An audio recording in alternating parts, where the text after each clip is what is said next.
So today I'll give you 3 simple tips that you can implement right now to improve your copywriting.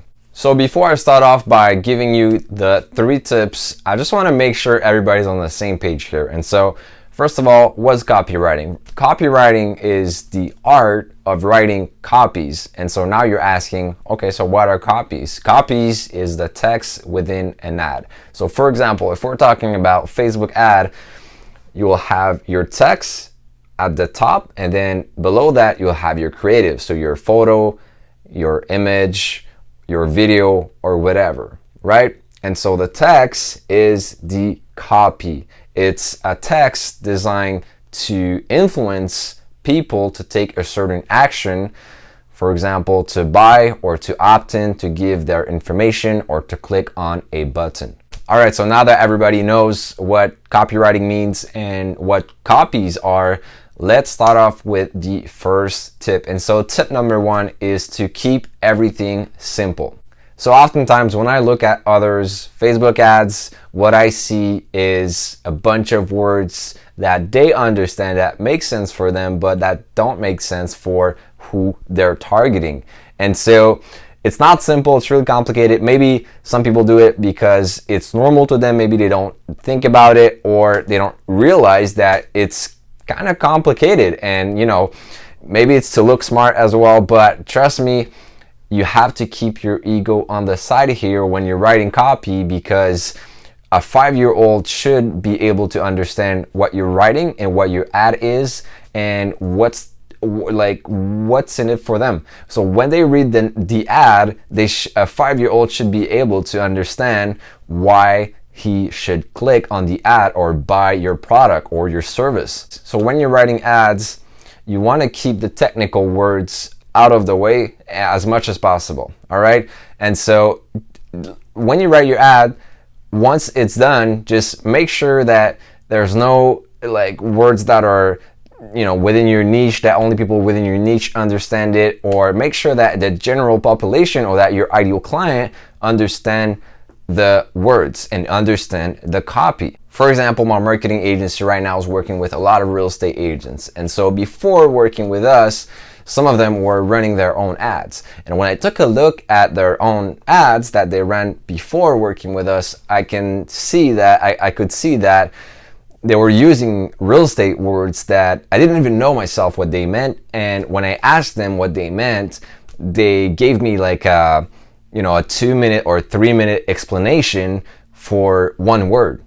So that's really confusing, and you shouldn't be using these kind of words in a Facebook ad. It should be really simple, and the basic famous KISS, like keep it stupid simple, it should apply here. Another thing to consider when you want to keep things simple is that you only need one objective in mind.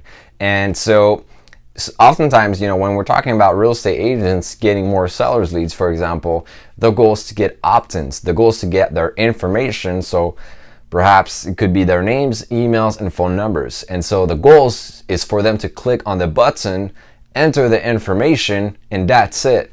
You don't want to try to sell them right now on the ad, because that's not how it works on the sales process. So I see a lot of people, what they do, and it's not their fault, but what they do is they write the copy, they say, click the link below and enter your information to get blah, blah, blah, right? And also at the end of the ad, they leave their phone number and their email. And so that's really confusing, because you're telling the people, click on the button below, but then you're also giving them the option to call you or to email you. So basically they are left with 3 options. And most of the time when people are left with too many options, they just don't know what to do and they move on, right? And so that's a lost customer right there, because it's too confusing. So again, tip number 1 is to keep everything simple. And so that leads us to tip number 2, which is to add a bit of personality. If you're not creative with your copy and you don't add your own twist to it, I'm telling you, your ad will look cold. You will look cold as well, or your company will look cold, and also it will just be boring. And so you want to add a bit, you want to spice it up with, first of all, emojis if you want to, but don't over exaggerate. Also, capitalizing certain words and also using different punctuation. So that could be exclamation marks, question marks, questions, opinions, statements, facts, stats, things like that. Just make sure that your structure is different every single time and try to work on this. So tip number 3 is to refine your headline. And so why is this important? Your headline is the first thing that people will read when they see your ad or your copy. And so if your headline is not good, then why would they continue to read all of your copy? And why would they buy? Or why would they convert? Or why would they opt in? Right? So you need to make sure that your headline is always improving. You're always testing different types of headline to see what works best and what doesn't work. So a good way to write a good copy is to reverse engineer from what your customers or potential clients are looking for. And so try to ask yourself, or even better, ask your customers what's important to them. What are the concerns that they have?